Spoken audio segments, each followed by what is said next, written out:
we're back on the show. Talking Sunderland and everything you know. Conrad's got the numbers, proper stats machine. Mike's optimistic, living out the Mackems dream. Bowers keeps it steady, cool and level-headed. Wayne's already moaning, man, I'm shattered, I need my bed. Baby, are you ready to go? Let's get carried away, man. Let's steal the show. Midweek Mackems every Wednesday night. Veterans passion in the red and white.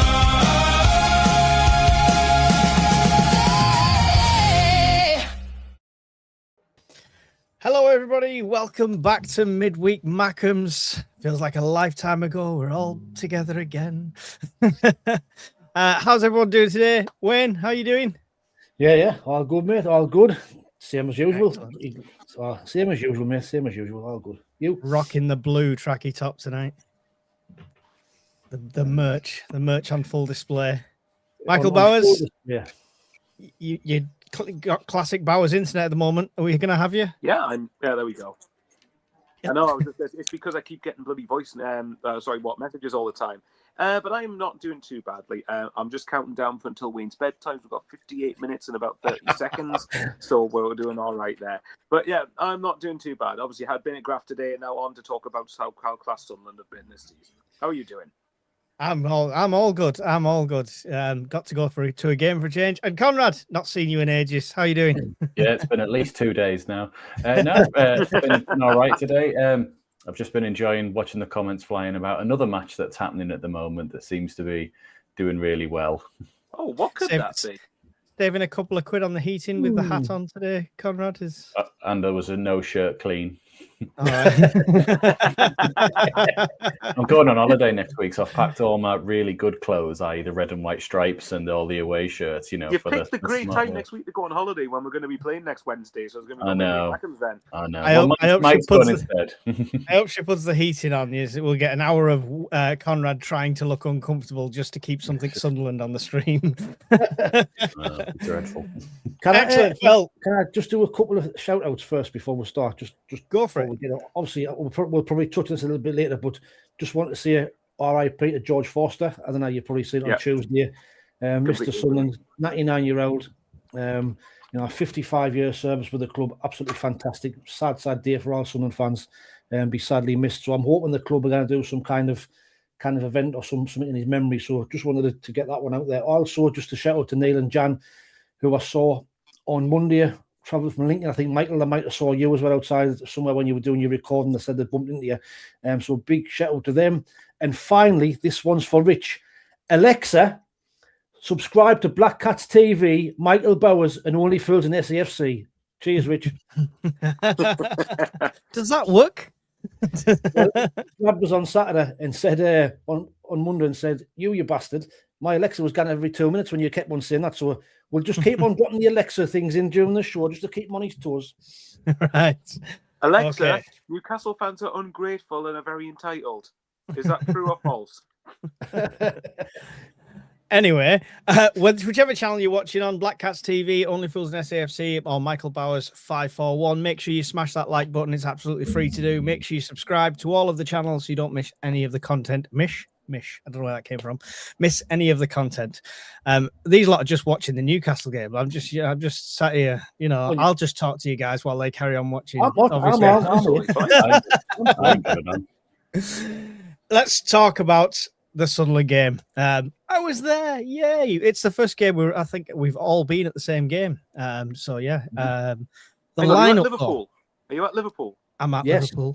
I'm at Fulham. Right, we're getting 6 points.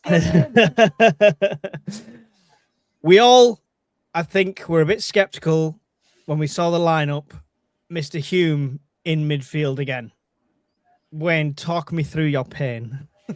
Yes, I wasn't best pleased to see the least. I know we caught up before the match, and I couldn't believe it. Everybody expecting Getrauda to come in after what happened at West Ham. You thought he surely kind of play Trey Hume again, but lo and behold, Trey Hume was in and he was captain as well to boot. But I was also pleased to see Diarra and Talby back on the side. As we'll probably touch on, they were the massive difference. But Trey Hume, I don't know, I don't know what it is. I mean, I don't get us wrong. He's a good player, and he gives 100%. But you've got a player there who could have just gone to Liverpool the day before. We turned it down. Yet we still didn't put him in the team. I just didn't get it. I didn't get it. Yeah, it was odd. I mean, I said to you at the start, I could only think it was him trying to give him a chance to make up for it. But Maybe. it's a weird decision. What did you think when you saw the lineup, Michael Bowers? Yeah, I mean, Gertrude it's a bit interesting, really, because I think clearly we've done something to convince him to stay. And I don't think any of us would have really begrudged him with the fact he's barely played and the fact that Liverpool are one of the biggest clubs in Europe, if not the world, to go to. And especially because he knows Arne's slot, doesn't he, apparently? So, that's always going to be a factor in his decision-making. But when I saw the lineup on Monday, I was like, he's not in again. But the only way I can think that might justify this, because I've seen a few people argue, with the transfer speculation, would you have expected him to start? Well, yeah, people who've been subject to transfer speculation before have started before. It's not like an uncommon thing as far as I'm concerned. But if I'm honest, one of the reasons I think that maybe Lebris opted not to use him was because of who we were playing. Burnley at home, and if we're honest, Burnley was, we'll get into it in a minute, but Burnley were the most toothless side I've seen come up here. So maybe we just thought, hang on, well, we have enough to dominate the ball, we'll have more of the play, we'll have more of the territory, and we don't need Gertrude in this particular game. Whereas if he doesn't start against Arsenal on Saturday, then I would be like, I'm a bit worried about how that's going to go. But, it's a tricky enough game anyway. But Michael say we'll probably win 2-0. But either way, from Burnley, I was surprised he didn't play. But, in the end, it didn't matter. But I would like to start seeing him. He's got to start at least 1 or 2 of the next 3, because obviously Jack is going to be out until Fulham at least. Yeah. Conrad, we only needed to exchange a look when we found out Hume was in the team. That was enough said. But we also had Diarra and Talby start. What a decision that turned out to be for a lineup. Yeah. So he gives with one hand and he takes away with the other. No, I think I said last week, I know he's just going to play Hume regardless of what was going on. And this, of course, was all before the Gertrude news and rumours and murmurings of going to Liverpool. And I can kind of see a little reason why they probably didn't want to just throw him straight into the side, especially if he's, he apparently had agreed to move to Liverpool pending on what we'd sort of allowed to happen. And in the end, we said no, which is good. Absolutely should not be letting him go.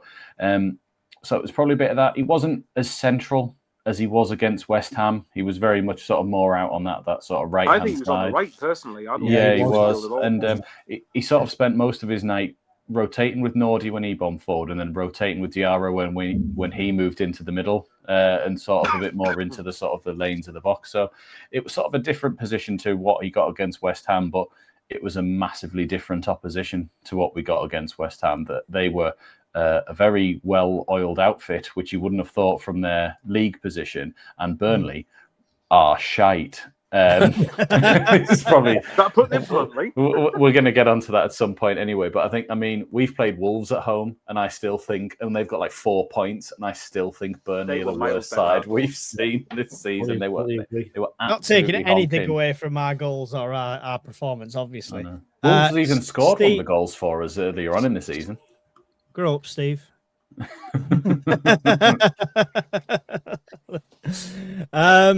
So yeah, let's straight into the game, and it didn't take long.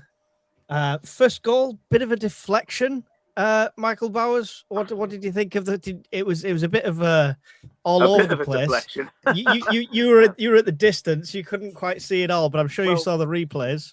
Well, to me, it looked clear as day that it was Diarra's. Obviously, first time watching it live, I'm in the southwest corner, so to us it looked like Diarra had scored. I didn't care. As long as the ball was in the back of the net, I didn't. Yeah, who cares? I didn't care too much who scored it, but yeah, I've got to say, to be fair, I think Burnley just looked at shambles for it, really.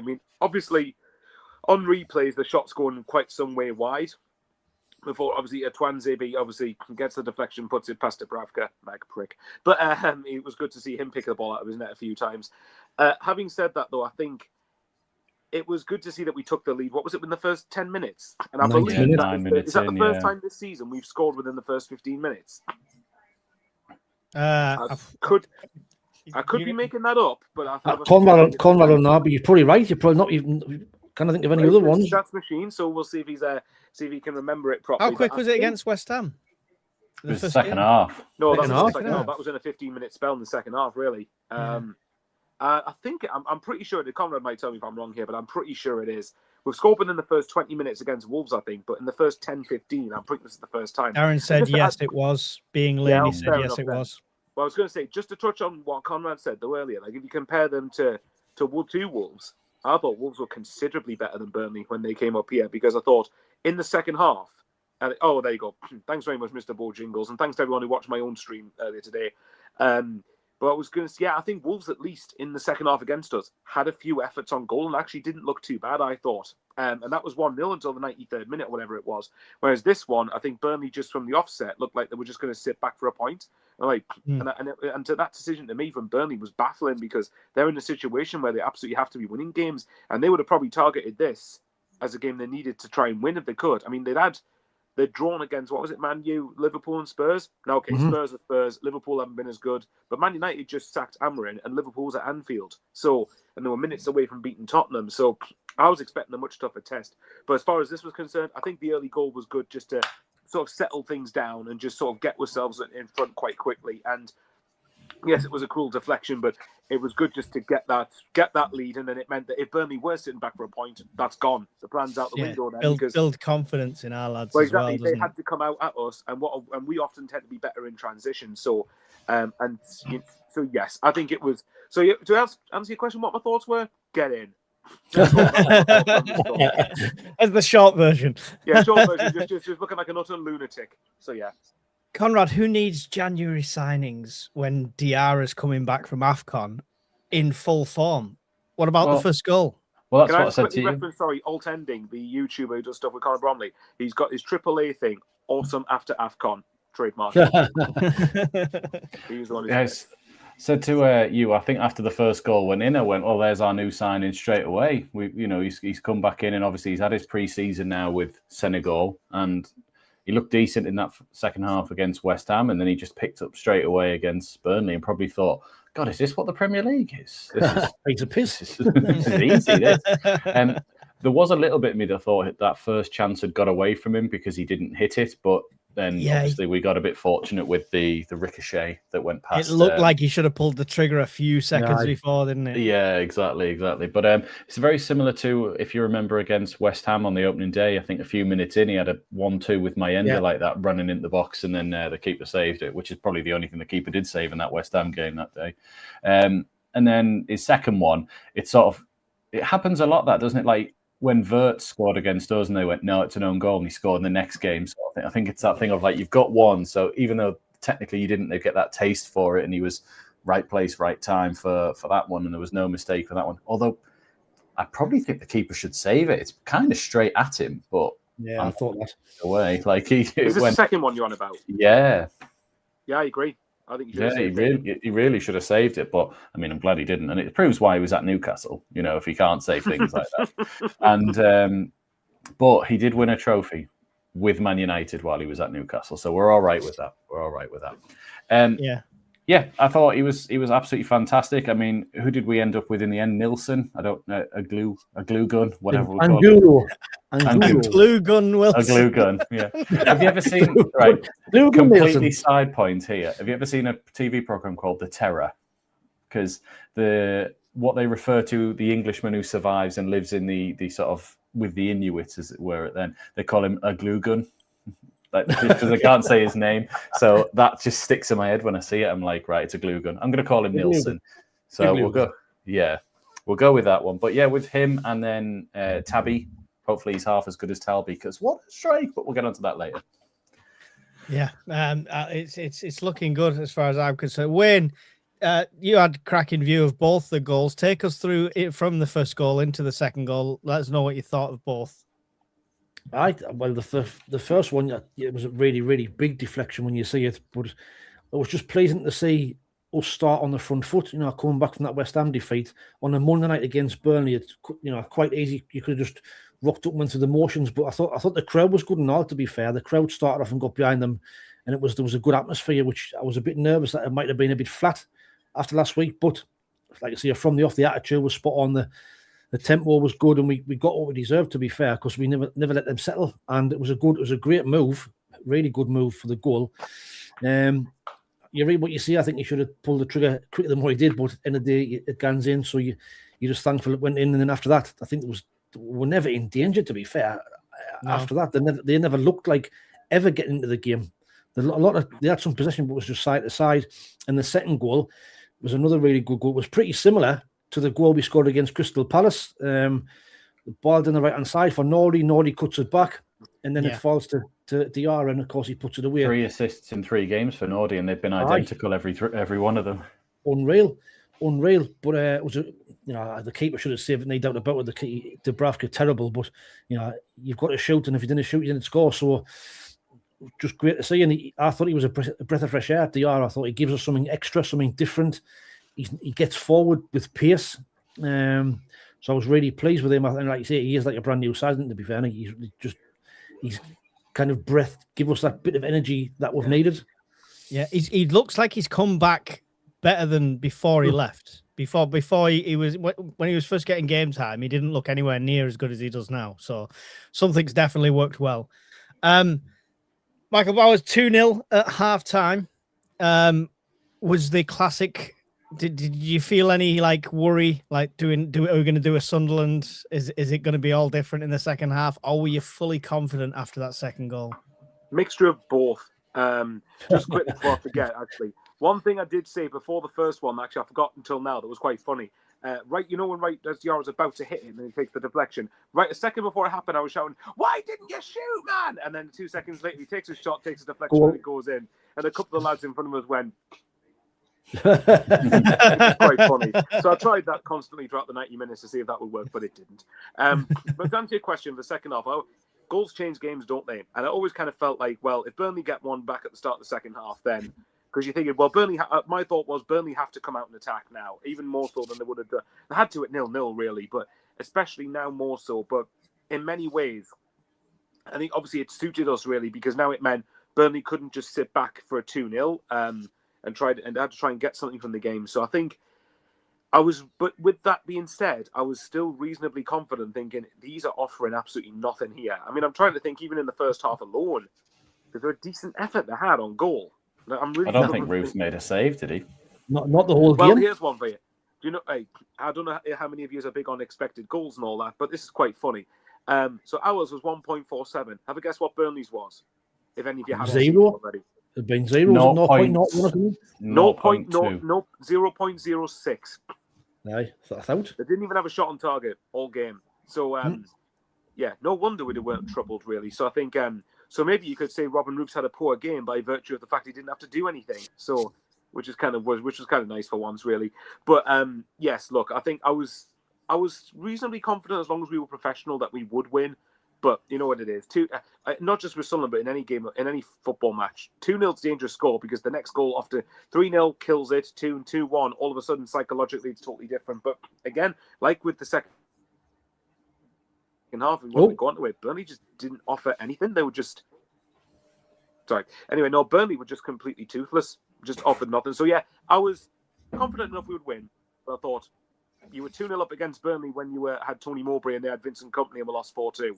So let's not always in the back of the mind. The good old days, huh? Can I just say with Burnley though? So you're right, Mike. 2 years ago they had Vincent Kompany and they were moaning that he was letting in too many goals and they were too attacking and they didn't know how to defend. And then the other night they don't know how to attack and they clearly don't know how to defend. But last season they knew how to defend and their fans are booing them after 10 minutes and chanting sideways and backwards everywhere we go. I don't know what you meant to do. You've tried both extremes. It was good to see that all the Burnley fans from the country managed to get all 40 down. of them made it. It was fantastic. Yeah. I think actually, hang on, did I? I did. Away crowd I've seen.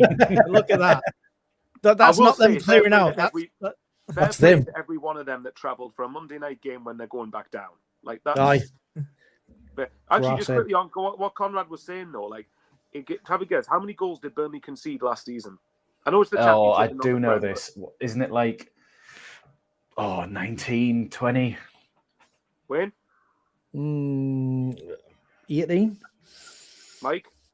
Was it 25? I might be thinking it's 25 now for some reason. I had 23 in my head, but I couldn't. I'm not the stats man. 16. 16. We're letting 16 goals. What's weird actually is we scored 58, but caveat is that the last 6 games we were looking at playoffs quite completely, but we scored 58. They only scored 11 more goals than we did, which is mental, really. So good for you, Mike. Good for your 24 points difference, lads. So, but what it's an interesting one though, because you're right. I think Vincent Kompany, it was like one extreme or the other. Vincent Kompany had them attacking reasonably well, but then also playing out, being suicidal at the back and playing out from the back when they weren't good enough to do it in the Premier League. Whereas now, it's like on Monday, they didn't know how to attack, and they sure as hell didn't know how to defend either. Although you could say first one, deflection, second one, what Dubravka's doing for it, I have no idea. It is strange that they've suddenly lost the ability to defend, because even at the start of the season, they were decently resolute, and they were staying in games. So I don't understand what's going on, unless all the players have just lost the faith with Parker's system. Wasn't Esteve was probably the best centre half in the league in the Championship, and he was outstanding. Just shows you the difference in levels. The difference in levels. Steve, I don't. Conrad's been starring Jimmy, some comments. I would feel sorry for them if they didn't keep going on about the. I would feel sorry for them if they didn't keep going on about the 24 points thing. Yeah. Or Sunderland's only done well because they've had an easy start and all that bollocks. So I do feel sorry for some of them, but those in particular that kept repeating that, nah. I think someone else put a comment in before, but I did star it, just where they said, here we are, just while Burnley fans told me Walker over Mukelly at the start of the season. Of course. Yeah. How well's that going? I'm just going to get a few of the comments before we go on to the second half, just so people involved. Question for Wayne is... Oh, what's going on? Michael Bowers is talking without moving his mouth. All the voice notes he's getting. Am I good to go? Question for Wayne is Speakman Delboy's love child? Possibly. We hold the home unbeaten record for a promoted side, also undefeated in the Premier League at home. Evening guts. Is this the SAFC Fan TV reserve side? No, how dare you? Do you know when people were annoyed how Man United were run, so they broke off and made FC United? Welcome to FC United. That's the best way to say it. Trey Hume at the right wing is fantastic, says Jimmy. Will Gertrude sign this in the summer then? He won't, but I wish I we don't would. think he will. No, I don't think he will now. But just get the feeling the breeze not that keen. I don't know why. Well, it could all change. It only takes a few games, right? Well, I think we'd have made it permanent. I think we'd have signed him in January if we were going to sign him. I think it would have made it permanent then. Yeah. Odd one. We'll see. Lafie was outstanding, says Steve. Like a scarecrow. Didn't Burnley spend a similar amount as us? Yeah, I just had a look actually at that one. I think they spent about 120, 130. So yeah, they had that Edwards that we were after, wouldn't they? We mentioned him because he came for the corner. I didn't realise how short he was, and I didn't know how shit he was until the other night. He's had enough. Oh, he's had enough of this. It's what you said, Mike. How long will Parker sustain his job? Well, I don't think they'll sack him because what's the point? They're not going to get anybody now for the deal. It'll cost them money for to sack him, and he'll get them. He do win the championship next season, so there's like no point to them sacking him. I know, but that's the thing of like you go down with him. Yeah, you're probably going to come back up, but is he going to change anything when he comes back up again the next time? You know, it's just it's their version of Fark where he never quite does it in the Premier League. No? Do you think it's their version? Fark's having a spell at the moment though, and potentially going to keep Leeds up though. Potentially, yeah. Well, I mean, he's given them a chance, which is more than we can say for Burnley. Welcome to our special guest. Just joined us, Michael. Yeah, absolutely. But yeah, sorry, this will probably be a bit better. And I love that Dubravka rubber wrist. That is that's a hilarious comment. Being Lane, he said, love seeing Nordy singing along to Republica. He did. He probably screamed it. I wish I could see a video of it. There's a picture of it, but I was like, I need the video of this guy just screaming, ready to go. He was getting slightly better. That's why I think it's a shame we got rid of him. We've also made a loss. Is this Dingra? Dingra, yeah. And do you guys agree that Gertrude starts next? And that was from a super chat. I'm not sure which channel that's come through, but appreciate the $2, whichever way it's come. Oh, lovely. Whichever one of us it is. Thank you. Do you think Gertrude will start next? We'll go into that anyway. We'll go into that when we go into the next game. We'll talk about lineup. Second half of this, was the best goal I've seen all season. There's nothing else to talk about in the second half. I don't care about Conrad getting a bit excited because Isidore came on the pitch. And can we? How old are you, Conrad? I'm 35. And he's never had a Bovril. Can we just address that issue? Wow. As well? Where have you been all your life? Introduced him to Bovril. He's like, oh, it's quite nice. Then he got to the bottom and he's like, I was, and I like salty things, but by the end I was like, Jesus Christ. Like, I'm not keen on Bovril, I have to admit. Oh, it was lovely actually. Bovril and a meat pie was my Roker Park go-to. Especially I when will say you missed on the vlog when the players came out to train and Isidore ran over. I was the only one going, "Yes, Wilson, yes!" And then when they read his name, I was like, "Yes!" I've got to get you my fat fingers. I kept pressing record and twice, so I wasn't recording. Just the goal went in. We were going, "Yeah," and I went, "You're not recording." Yeah. Yeah. Terrible YouTubers. Anyway. Yeah. I mean, Conrad, that goal. I mean, we'll go to Michael last because he had the best view. But what do you think? Talby's goal, is that goal of the season so far for you? I don't know. We had a pretty good view. We were right behind it from our end. I think it's up there with Voltamarde's in terms of sheer quality. I don't think he can go into the Sunderland fans' goal of the season. It would be hilarious if he was. He might. He might. Can you imagine inviting him down to present an award? Do you remember the TikTok? I think it was one of the was it Binks NUFC after the Drew 0 with Wolves? He went, Voltamarde can absolutely not win a header. He can't score a header. Are you sure, mate? Are you sure about this? Are you absolutely sure about this? Yeah. I've got a shot you should watch. Go to 14th of December December 2025. I'm pretty sure he can head a ball quite well. Yeah, we would play that short, but last time we had the whole stream taken down for a week. So not worth the risk of it. We're not going there again. It was class. I think the interesting part of it was I don't fully understand why they just stood off Talby. He sort of turned off the ball from Reynildo and sort of was like looking it up for like, right, who am I playing to? And they went, oh, you're 10, 20 yards off me. Oh, I'm just going to run straight at you then. And then literally just put it onto his right. And even every one of us was like, are you really just going to let him have a shot from 20 yards here? And what a shot, Yeah, it was an absolute world. It always looks better when it comes back off the bar, doesn't it? It's class when they sort of go in off the underside, a bit like Voltamarde's goal. Yeah. Conrad's totally milking that goal, isn't he? It's class. Can't you tell a college-educated man? Bovril equals gravy. Oh, God. Conrad, when you say it's born and raised in Bolton. When you say it's class, which goal are you talking about here? Voltamarde's or Talby's? They're joint one. One. Yeah. I think it's the best goal I've seen at the stadium like this season. I can't think of any better. The only one that I think was slightly further out was the own goal against Wolves, but I don't think he meant to do that when he slide tackles it in from Talby past the keeper. So I can't give him that one. A little soft spot I do have for Dan Ballard's opener against Arsenal. I don't know why. I just love the brute force and the moment of it of like, oh, we haven't conceded a goal in however many games. And it was just like, smash, we've gone straight in front. So, but yeah, probably the best one. Excellent. Well, we're supposed to be talking about Talby goal, but we'll just carry on talking about Voltamarde. But yeah, I'm happy with that. Wayne, Talby's goal.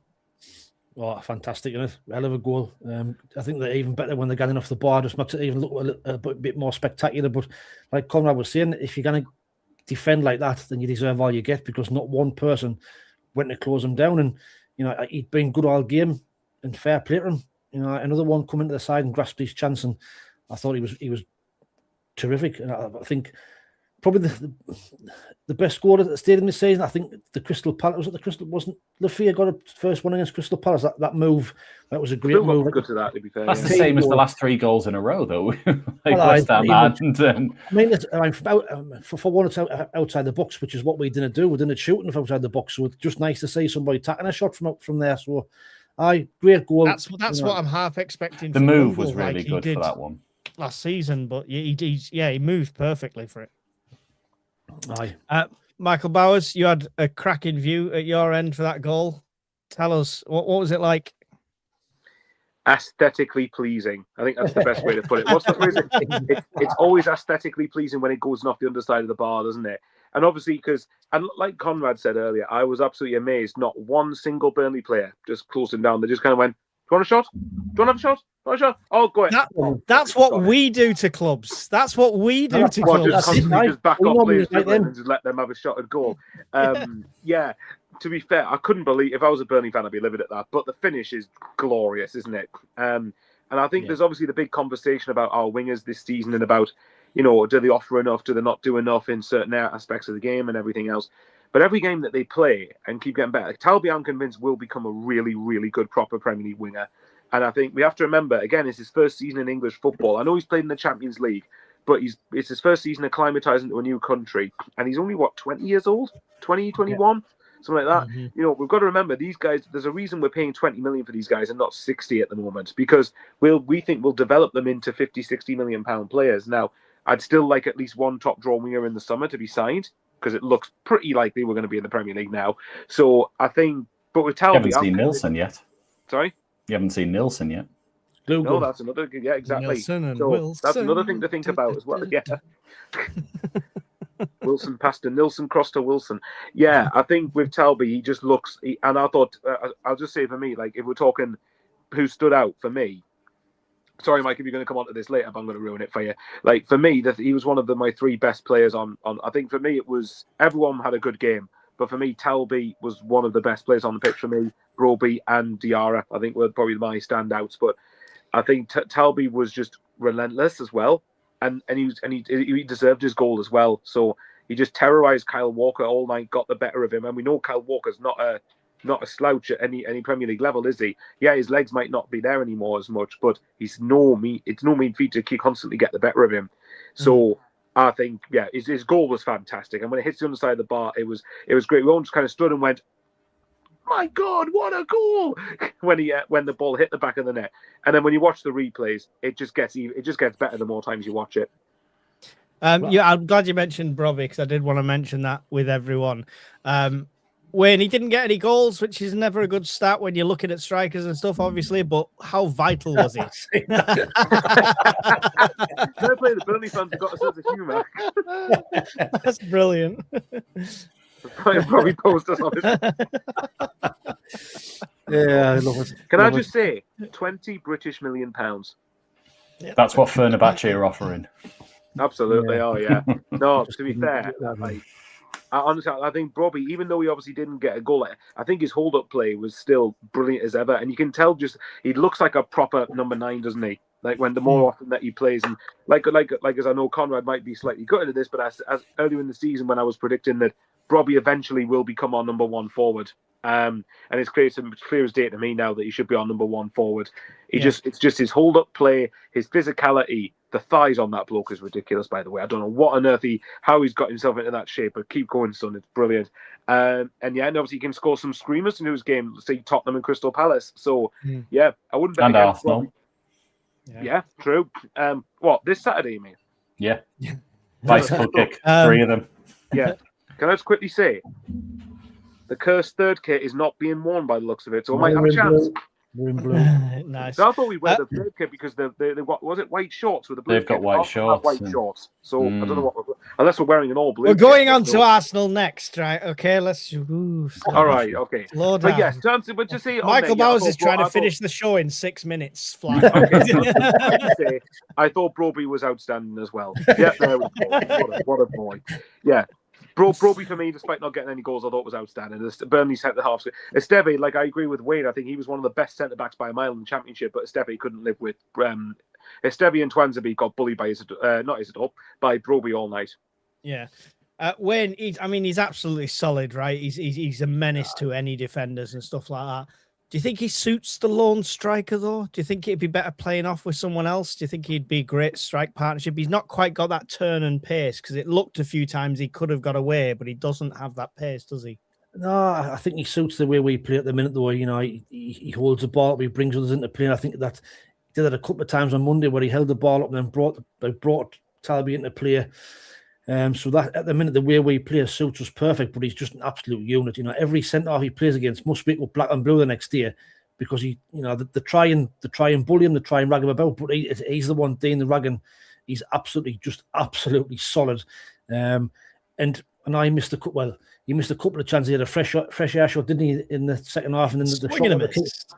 what the keeper saved. But apart from that, I thought he's one of our standout players. I thought he was absolutely brilliant. He has been in the last few weeks. Considering the lack of service he gets, then you give him chances. I think he will get goals, and he hasn't scored a bad goal this season. There's been no tap-ins, has there, really? So he's only going to get better. The fitter he gets and the more he settles into the side, which you can see with game on game, he's getting even better. God knows where he'll be end of the season. He might, I can see him getting double figures before the end of the season. So could I. Yeah. By the way, the more he gets used to the Premier League and the speed of it as well. Yeah. Conrad, what's your thoughts? I mean, it would be an unusual winning strike partnership, Nordy and Robbie, because that seems to be our main assister as well. So what's your thoughts on Robbie for that game? He does seem to end up randomly next to him lots of times, doesn't he? But yeah, I think it's clearly against a team like that. I think the idea is we're meant to get the wingers and then the second strikers or the attacking midfielders a lot closer to Robbie than we have done in previous games, so that we can get those bits off of him. So like he assisted that first goal just by holding it up and just flicking it straight back through to Diarra. And there was a bit in the second half where he was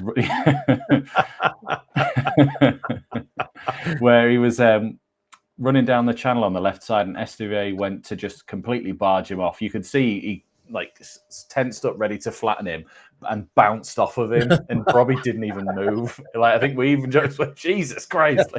He just literally didn't even nudge. It was ridiculous. I really wish he'd scored. I think he missed an air kick, and then Talby scored 10, 15 seconds later. So it was a bit like, it would have been really nice had he got one. It's a bit like Hume. Hume seems to have one or two shots every game, and you're a bit like, if you could just get one of these in, that'd be really appreciated. But yeah, Robbie is by far and away our number one striker and has to be there. And then I think depending on the opposition is who you put on, as in Mayenda or Isidore, depending on who you're playing. But we've got no one like him. So to lose him injury or, even in the summer, if we're looking at that, that's going to be a hard thing to replace because he's so unique and suited to he's what Altidore should have been. That's basically the best thing I can say. That's exactly what I wanted from Altidore. No Josie Altidore slander. He was great against the Mags. He was, actually. One game, he was brilliant. No, two. He scored against Chelsea. Come on. Yeah. Well, cracking game, cracking result, 3 points. Opened up that gap again. All good things. Let's get some of the comments and then we'll go on to... Who, sorry? Saudi Arabia. Who is going to Arsenal? Conrad is. Is it just Conrad? There we go. Hopefully doing a vlog for us. Make it. Oh, yeah. Well, there's next season, John. Or the FA Cup, I suppose. We shot from outside the box. We shot from outside the box against Liverpool. It just hit off Van Dijk's fat arse and went in. Yeah. Thank you, Kingfisher. Please like, subscribe. Cheers, buddy. Whichever channel you are watching on, it's really appreciated. Conrad, is there a tiny bit of Nordy singing in the Access All Areas video? I wish they'd filmed it all. Right, so there you go. You can check that out.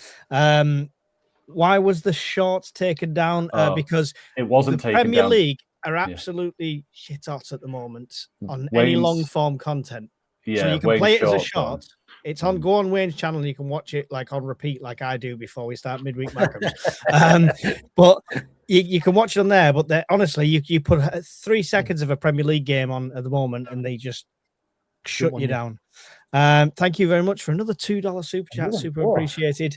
Our bench will be so strong in a few weeks. There you go. I mean, I think it's quite a solid bench at the moment, to be fair. We've got Super Luke 09 on there. What do you think? What do you four think you are up to? Do you know the Geordies are playing tonight? It's a real comedy show, better than watching Tommy Goofer. Exactly. Sunderland sell Dan Neil. Sunderland win 3-0. Need I say more? Says Jimmy Paddy. That's a bit harsh. You can delude yourself, mate, if you a want. little bit harsh. You can delude yourself if you want, mate. Paddy Power put a post up saying Haaland has pictures of Robbie on his wall. Yeah, we just saw that. Someone wrote in the comments that Robbie is strong than Geordie's body order. Nice. Oh, dear me. Tell Wayne not to be so happy, lol. Give it 10 minutes, that'll sharp change, I'm telling you. Is there ever a right time to play Arsenal? Injuries, Odegaard is at odds with Arteta. Could we take something? Well, go now on we're to not wearing that the black shortly. kit. Yes. Brobby has never missed a leg day, so it's been playing here. Yeah, he does not skip. Every day is leg day for Brobby. Also, new goalie looks very much like Roofs. You said that, didn't you, Conrad? He's a profile player. Yeah, similar sort of profile. Right. Can I just say something while I say before you move on from Burnley? So this was after they beat us in August, I think. So put mind the gap, son. Your 24 points thing. And then Sunderland fan quoted with this. Mind the gap, son. That's a big picture. Yeah, no. So basically, all you got to say is we only need another 3 points, lads, to make up the 24 points difference to them. So I was thinking that in the car on the way back home from the game. Yeah. I was like, I don't actually I don't mind Burnley as a club, but yeah, just I think anyone who was doing that and talking about 24 points in the summer must feel pretty foolish right now. We'd have only been 3 points behind them. It would have been amazing if we'd have actually started with 24. We'd have still been ahead of Wolves. Not as foolish. Conrad, we had to give them a head start, didn't we? Come on. Not as foolish as the Newcastle post when they went above us, but literally just above us on the table. So next place, and people were putting mind the gap. It's like there's no gap. There is no gap. You can't put a piece of paper between us. Yes, you are right. We need to talk a little bit about Arsenal, what formation to play, and what do you think Park the Bus. We will do that, but it's tradition for us to do a few games first.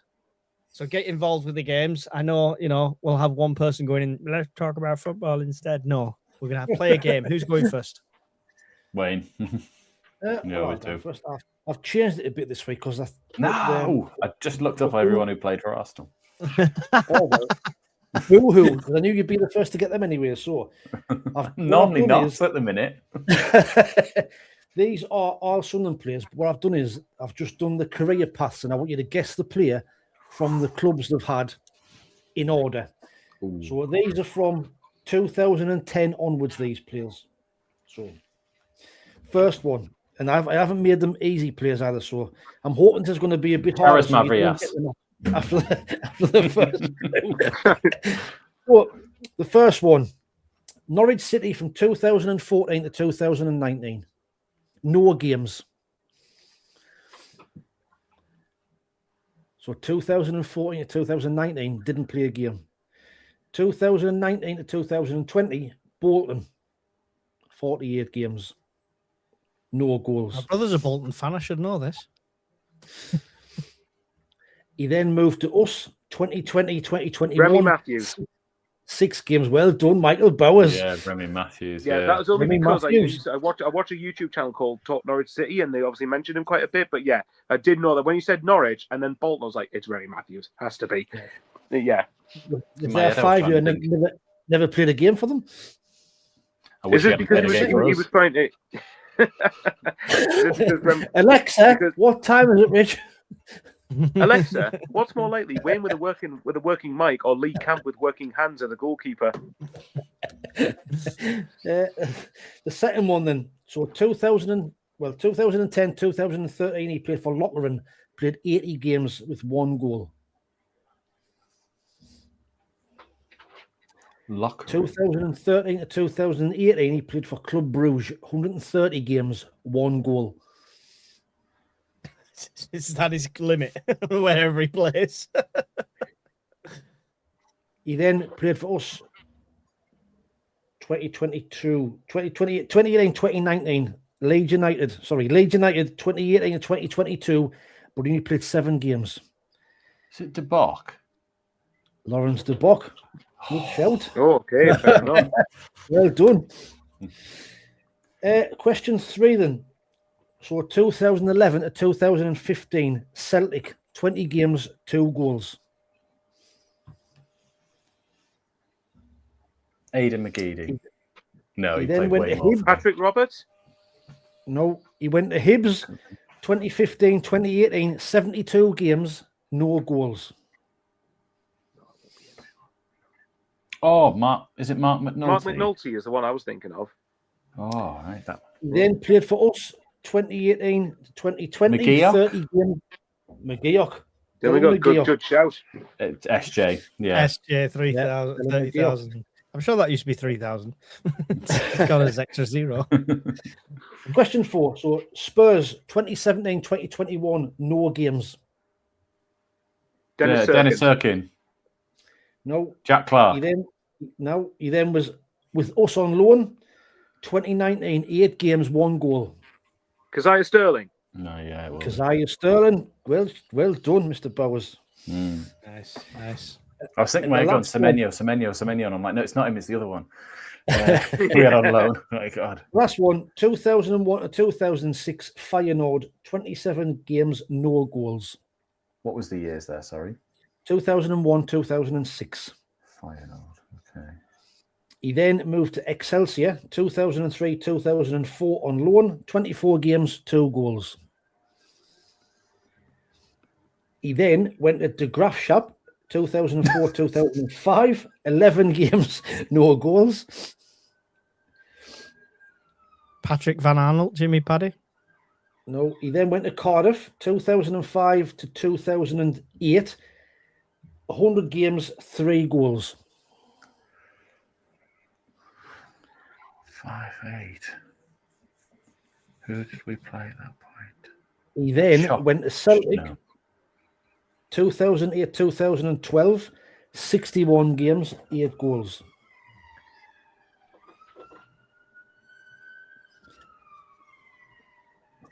(2012, 2013) Zaragoza, 21 games, no goals. David Connolly says L12 Bong. David Conley. Then 2013, 2018, Sheffield Wednesday, 131 games, 1 goal. Jeez. And his final club was us, 2018, 2019, where he played 11 games, no goals. Is it Glenn Louvens? Glenn Louvens, one of the worst centre halves I've ever seen in my life.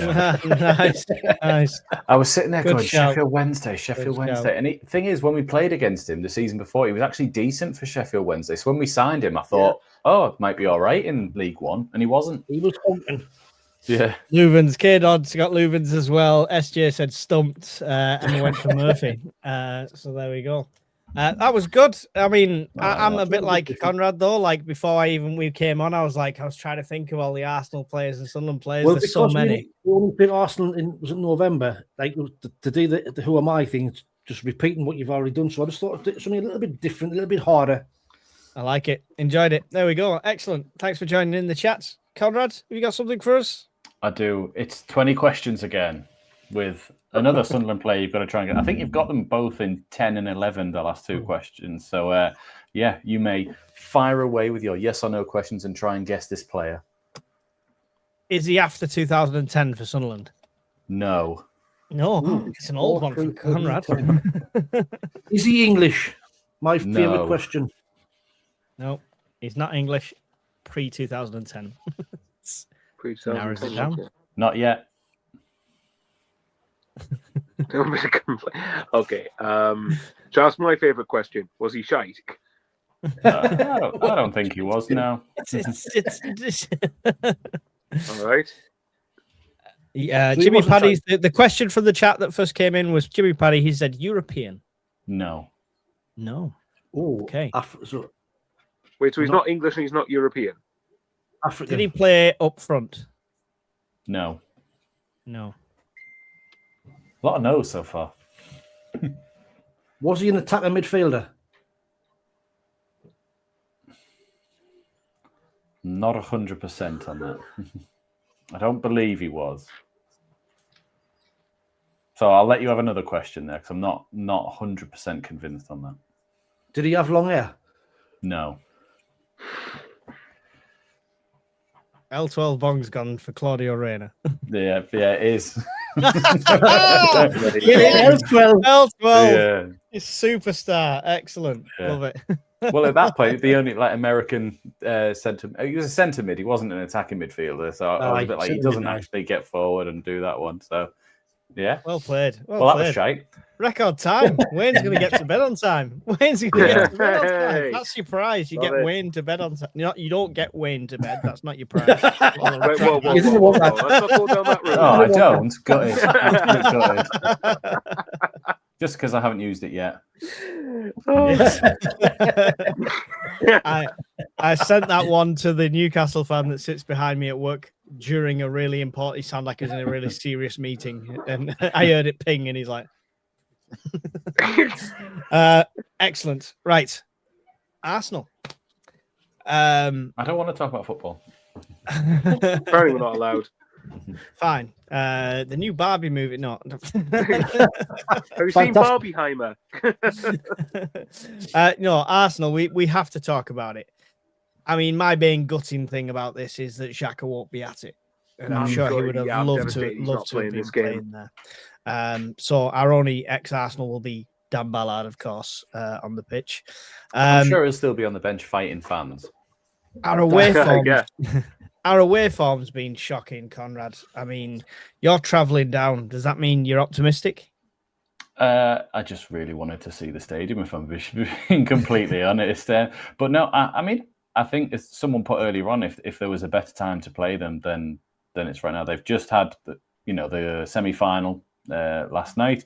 They've got us on the weekend, and then I believe have they got European? No, they haven't got a European game midweek because they've gone straight through. Fixtures.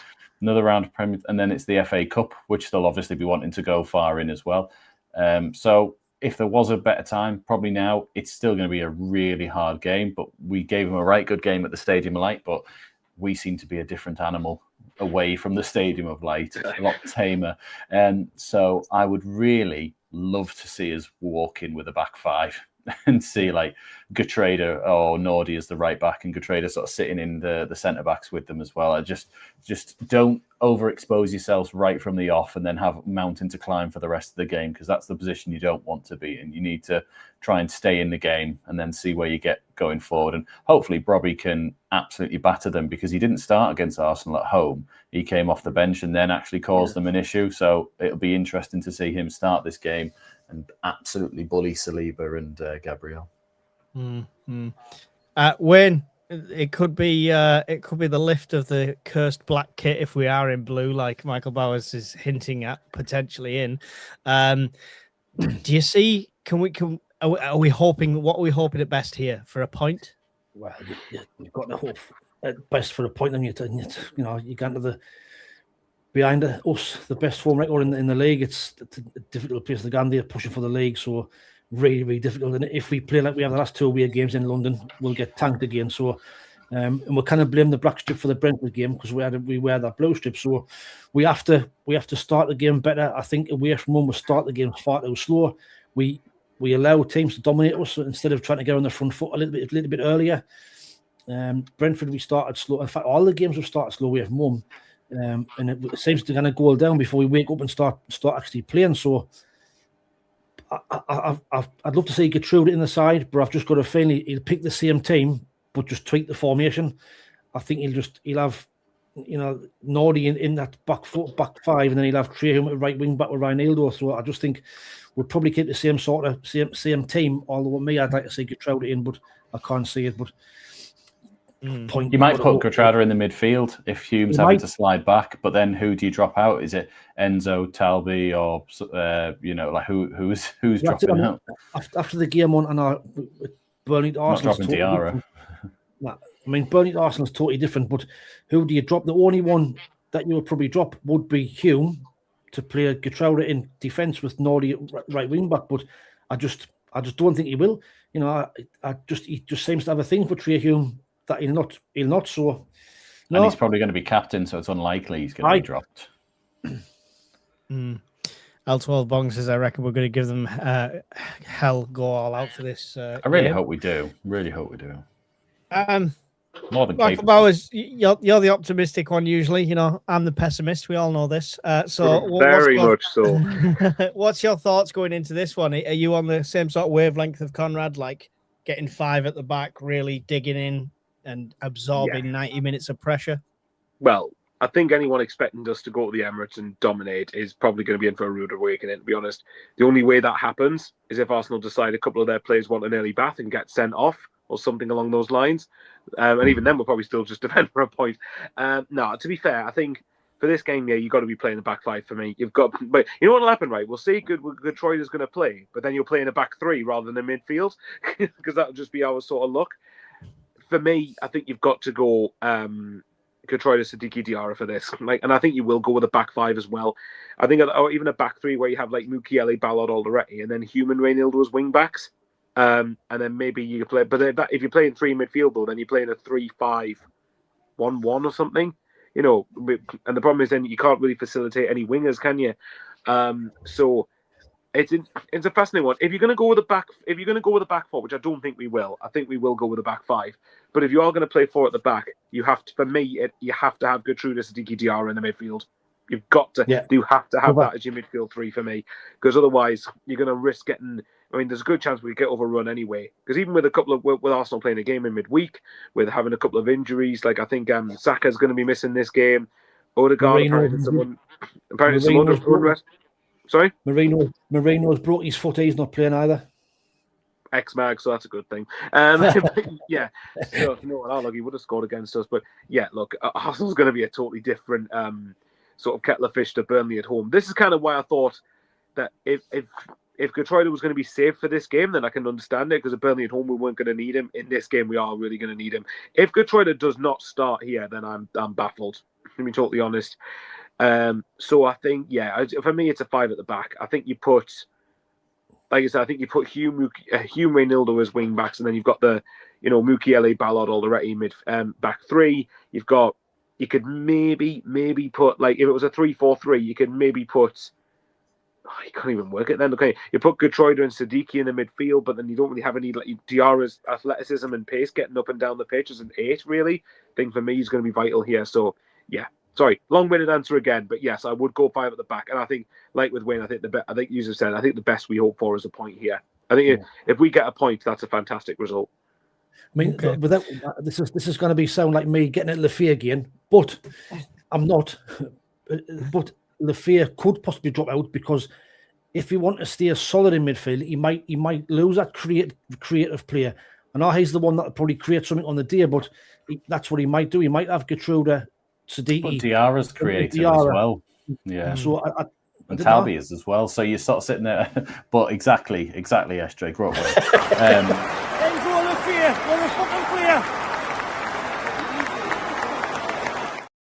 They were set you up for that. Yeah, it's going to haunt you, that. Sorry, Gertruida isn't a natural mid. He's square peg around hole. But if that's the case, what's Trey Hume? I was going to say, exactly. What's Trey Hume at that point? And he didn't do bad in AFCON period either. And he has played there more than he's played at fullback for us this season. Does he play there for the? Is it Netherlands national? No, he plays centre back for national side, or centre back or right back. Never mind. He's the ultimate, though, square peg and round hole player. Yeah. Sorry to interrupt me. This season he's been left centre back, right centre back, right back, defensive midfield. Everywhere. Yeah. Basically plays there. Well, Mike, what do you think? How do you think we set up for this? I mean, I'm all for it for 5 at the back. It's the way we've got to go. I want a strong defensive midfield that's active. I'm kind of with Wayne, where we could probably lose Enzo for this one, as long as we've got Siddiqui in there. Because my biggest fear is sitting back and allowing them all that space, getting close and having distance shots. So we need a solid midfield that will put pressure on them, so they've not got loads of time just outside the area, because that's where it's dangerous. Could it not be that Lafay could be a good option to bring off the bench as well later on in the game as well? Well, it could be. But if you know, I mean, what I noticed, what you didn't say beforehand, is Diarra has got pace, and if we're going to try and catch them on the break to break out, we're going to have to be excellent on the transition if we're going to catch them out. Can I be controversial here and think of something like a 5-3-2? Where you've got Siddiqui, Diarra, and Gertruida in that 3. Because we're missing Xhaka, right? It would be a different game with Xhaka in there, as far as I'm concerned. Brobby and Isidore both on the pitch at the same time, only because Isidore's an asset coming back defending against a team like this. Brobby is an absolute unit. I love Talby. Scored a great goal. If we have the opportunity to bring him on to get a last-minute winner or a bit of an attack, then great. But if we're talking defensive, I think that's how I'd go, because you've got an attacking outlet there, but both of them strikers are great defenders. My big concern with that would be that I think Isidore gets bullied far too easily.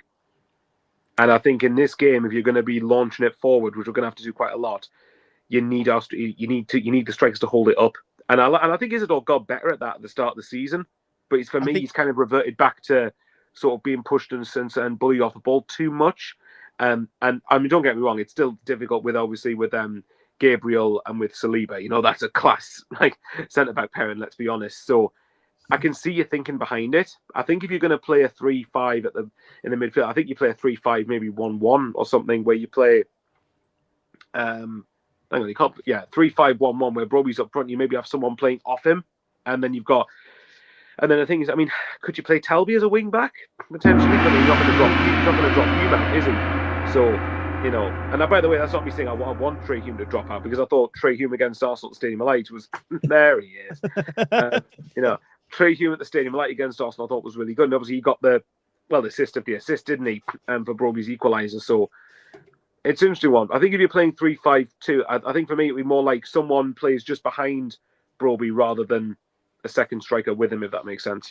I don't know what the other two think, though. I think they would naturally fall back into that. Like John Ruddock's just said, if three go in midfield, we'll get overrun. I don't think it would ever be the case of that. I mean, Depends on the three. Yeah. What's your thoughts on that, Conrad? I don't think we'll play with a 3, and Arsenal's midfield is very good. I think it's going to be like 5-2, and then your two wingers. And probably a 4, really. 5-4-1, but your wingers 5-5-0. Yeah, 5-5-0, yeah. 10-0-0. It could be a bit like what he's put here, but like that 2 could easily become a 5 for the back as well, depending on how the game moves. We like our fluid formations at the moment there. So, it's going to be what I think they think on the day. I still think, based on the West Ham game, based on Man United game, I think the back 5 works better. I think you then don't expose Reinildo as much, and he's been fantastic in most games. But if he isn't having the best game, you don't want to leave him isolated against Saka and who's the other one they have? Madueke, who has got his critics, but he is contributing to them and does love to skin people. So it will be a tough game for him as well. So, and then on this side, you want something where if Martinelli or Eze or Trossard, whoever they're playing on that side, gets the sort of better of someone, that they've got another centre back to sort of run into as well. We'll see. I think we're going to go 5. 5. I think we'll go 5-4-1. But with those wingers being told, when you get an opportunity, you have to bomb forward and help Robbie. We can't sit at all times. So I think that's the way. With that formation, I think we could steal something from the game. The way I'm talking about, I wouldn't see us even getting a goal. Can I just say, to add that onto that though, something that has to be better is our ball retention. Because one of the things this season that's really frustrating me is when we've given the ball away sloppily and easily, whether it's through a misplaced pass or trying to be a bit too cocky and end up giving the ball away. In this game, if you do that, you're going to get battered and punished. So when we have the ball, we need to really look after it well, because we're going to have a lot of. Because I'd be surprised if we had more than 35% of possession across most of the game. Here's a controversial one, Wayne. With a game on the Saturday and then a game on the Wednesday at home against Liverpool, which is a big game as well, and it's our home record, followed by the FA Cup 4th round with Oxford. You've got like 4 days in between each of them games. Does that affect his selection, do you think? I mean, in Labree's mind, can he afford to lose this one? I don't think I don't think he even looks at 2 or 3 games in front. I think he plays every game as it comes, and I think we'll approach it as any other. Maybe if we're getting beat, or well beat, 60, 70 minutes, he might make subs in and rest the players like he has done in previous games when we've been losing heavily.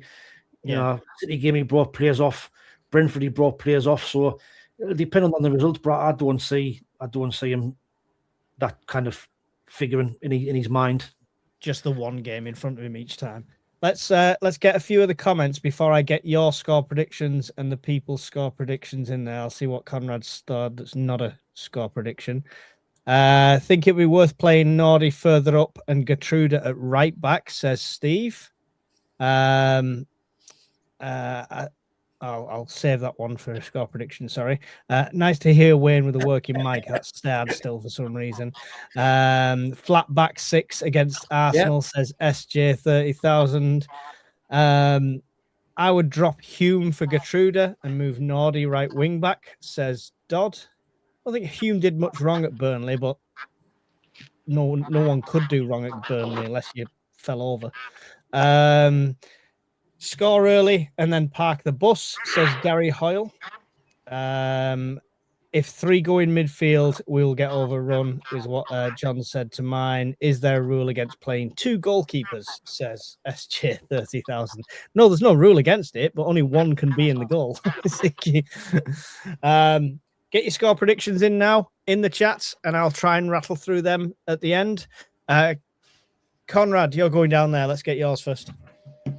I was thinking 1-1 before, but I just think Arsenal are really good. So I'm going to go with a 2-2, like that famous one at Highbury where Gavin stuck an absolute perler in from the right-hand side when we were in that lovely white kit back in the day. So I'm going to say 2-2, a repeat of the scoreline at the Stadium Light, except we'll nearly win it at the end for a challenge from Saliba, and it'll be like, oh, we could have had him twice, but never mind. Yeah, 2-2.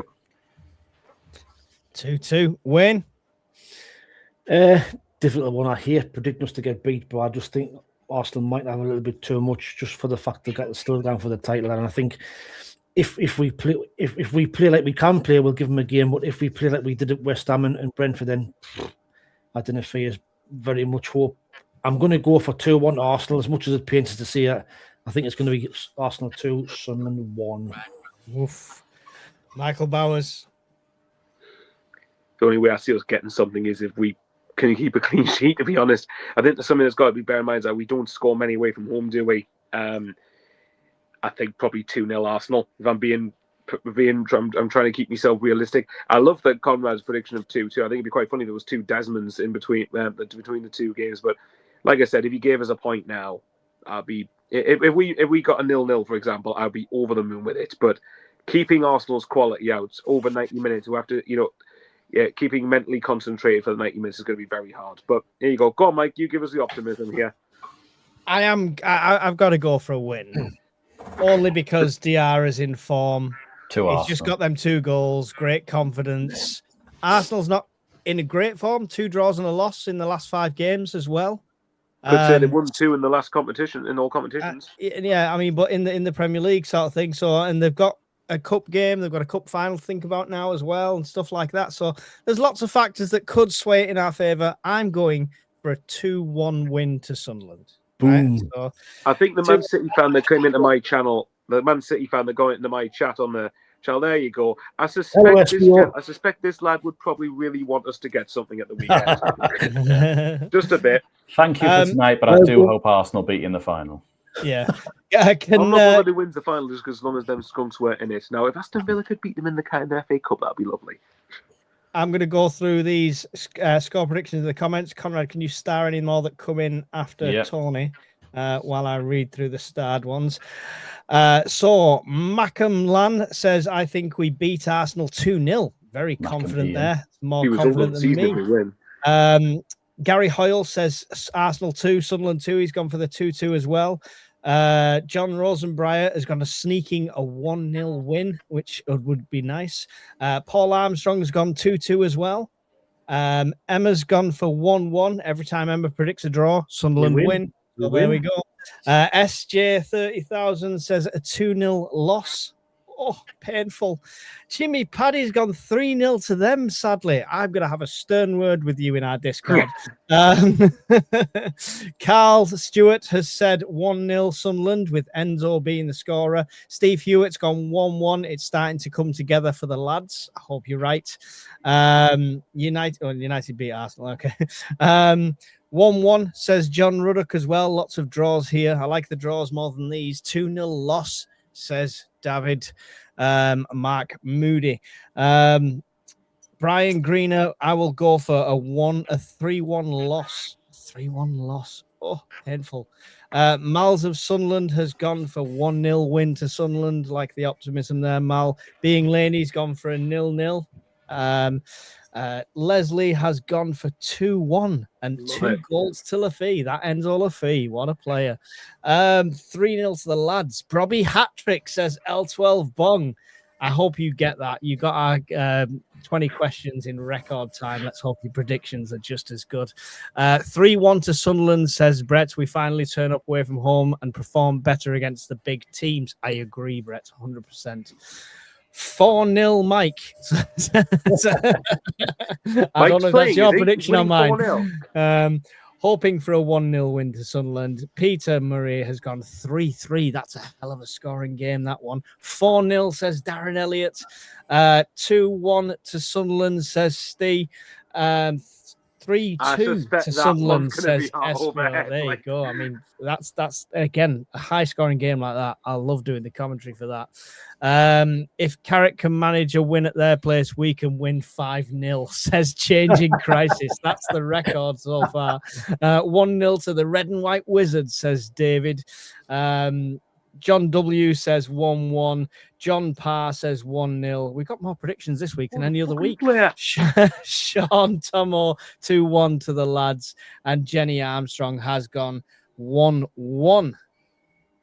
That's a very, very, very mixed bag this week. A very mixed bag. To be fair, there was indeed. more people going for us to get something than I thought it was going to be. I thought most people were going to go for a loss. Just to quickly though, I'm rubbing off on people, Michael. I'm rubbing off on people. Our last win away. Here's one question: when was our last? When we won last one away from home in the Premier League? Where was that? Forest. Nope. The last one away from home in the Premier League. Yeah. Oh. Forest was our first win away from home. Is it Chelsea then? Chelsea, yeah, in London. So I've got the wrong way round. Where was our last loss in the Premier League at? London, and the one before that. London. Yeah, well, West Ham was the black kit, and for Brentford we were fucking knackered. So there you go. Can't blame the colour of kit. Well, I mean, great to see all the predictions in there. If you want to be part of our league on Black Cats TV, make sure you check out our preview video and put your predictions on the preview video. That's where they count. Still only 4 correct results in it. Got a full half season. Loads to play for. There's us joint next to each other, Wayne. Yes. I'm sure I said 3. I'm sure I said 3-0. I'm going to go back and check. You said 3-1. Oh. But yet, on your screenshot where you'd already filled it in, you had 4-0. I know, which could have been right if we'd hadn't. If Rookie Ellie had scored that rebound chance or broke it away, yeah. Thank you everyone for joining us. Whichever channel you're watching on, don't forget Black Cats TV, Only Fools and SAFC on Michael Bowers 541. It's really appreciated. Make sure you smash the like button before you go anywhere. Wayne, what's coming up this week on your channel? I've got the usual match preview. It'll be out tomorrow. That's pretty much it, really. The match review will be on Saturday after the game. And then I'm going to do a transfer window video probably early next week, just a roundup of what's gone on and what we've done. And that's it, really. But just want to give a shout out to Carl Stewart, mate, if you're watching. And I used to say it, give us a shout out. So there's your shout out, Carl Stewart. Okay. Michael Bowers, what's coming up on Michael Bowers 541?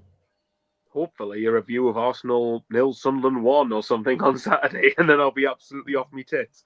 So yeah, we'll see. Not literally, thankfully, no one wants to see that, but yes, we do. If you want to go down that route, Wayne, then that's entirely up to you, my friend. Wait till the midweek Mackems end of season party. God. Scars already. There'll be my usual stuff, reviews after the game, and maybe a live stream or two, maybe in a day later reacting to it, which hopefully will be a positive one. But if not, then we'll just look back to Arsenal and ahead to Liverpool. Conrad, full shebang for the Arsenal game for us. Live commentary and a vlog. What else is planned? Well, preview coming up as well, and then it'll be a preview of Liverpool. I'm away all next week, so you'll have Mike on duties for for absolutely everything. So I won't be here for midweek Mackems, but I will be watching after the fact. So no funny jokes about me. Otherwise, I'll be sending you all shit in the neck. It's fancy dress come dressed as Conrad week on midweek Mackems. Fine. I can live with that. That's Well, I mean, Conrad, to be fair, you said no funny jokes, but we don't even need to make a funny joke because we could have them lot's defence of the Carabao Cup in the semi-finals. Yeah. Getting all that way when you could have just gone out in the first round like we did and done better. Absolutely. Just save yourself all the trouble. Yeah. Excellent. So there you go. Make sure whichever channel you're watching on, you take the time to go out and subscribe to all these channels. It's great doing this every week with these lads. It's an absolute pleasure. So they give up their time. So please give up your time to go and just show their channel a bit of love as well. Any final thoughts and goodbyes, Wayne? No, just what you've just said there. Thanks everybody for watching. It's greatly appreciated. Love doing this. It just seems to get better week on week. The crack and the banter's class. Obviously Spotify as well is now really picking up. Apple as well. You can watch it on and Podbean. So don't forget to like and follow on there as well. But I just a big thank you to everybody. We wouldn't have a show without all the comments and what have you. So thank you very much. All that podcast work, by the way, is down to Wayne putting it out there. So massive appreciation from all of us for doing that. Down to this. Any final thoughts before Arsenal and your goodbyes, Michael Bowers? Yeah, Arsenal, of course, will be tricky. But, these are the type of games we want to live for in the Premier League. You'd rather be going to Arsenal at the Emirates than going to the Wham Stadium to play Accrington and Stanley, wouldn't you? So, in league fashion. Stanley, who are they? A team, unfortunately, that were in the same bloody league as us for 4 years. But yes, and also all Fleetwood for Captain Pugwash goal music, which I'm pretty sure would get copyrighted, but if we played it, and I don't think we want to, based on Conrad's head shake there. So, no, these are the games we'll live for. Let's see what happens. Stranger things have happened, I suppose. Yeah. And lastly, City. Thank you very much. Yeah, Pixel Richard just put a thing in the comments there. Next Wednesday, we're playing Liverpool, so there'll be no midweek Mackems. Well, I was going to say it's probably going to be it's either going to do Tuesday or Thursday, aren't you? But you'll be on. I'm not doing Bridging the Gap next Tuesday. So if you want to make a Tuesday night, I can do. I mean, I can't make it. I'll be at work on Tuesday night. I could do Thursday, to be fair, though. Do it after, then do both games. Or the game after, do Thursday. By the way, everyone, this is a sneak peek into the green room. Usually we've ended before we start these conversations. Giving away all your secrets, Mike. We'll figure it out. You'll get a midweek Mackems at some point. Conrad, any final thoughts and goodbyes? No, because I was going to read out Pixel Rich's one as well. So, yes, see us all in a bit and subscribe to it and buy Wayne's merch. Do it. Buy it all. Yeah, I can't say any more than the lads have already said. Thank you very much. Really do appreciate every single one of you. Come and join us for a chat on Discord, and we can talk more about Sunderland on there. So, till then, see you later. Midweek Mackems, we're back on the show. Talking Sunderland and everything you know. Conrad's got the numbers, proper stats machine. Mike's optimistic, living out the Mackem dream.